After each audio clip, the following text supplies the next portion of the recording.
Okay, I'm going to paraphrase a piece of writing by Cormac McCarthy, who lived here in the desert and who recently passed away here in the desert. It's from a movie that he wrote called The Counselor, but it's not a mental health counselor, it's like legal counsel, a lawyer. And the lawyer is played by Michael Fassbender, and Michael Fassbender is in deep doo-doo with a shady character played by Javier Bardem, and Michael Fassbender is trying to get out of deep doo-doo, and Javier Bardem says to him, "Our actions have consequences that create new worlds. So the world in which you seek to undo the mistake that you made is different from the world where you made the mistake."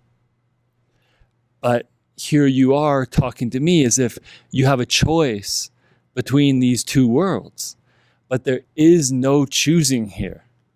There is only accepting. The choosing was done a long time ago. Scene. Now, that's beautiful, but painful and very relatable writing, because how often do we just want to go back to a time or to a world before we did something regrettable?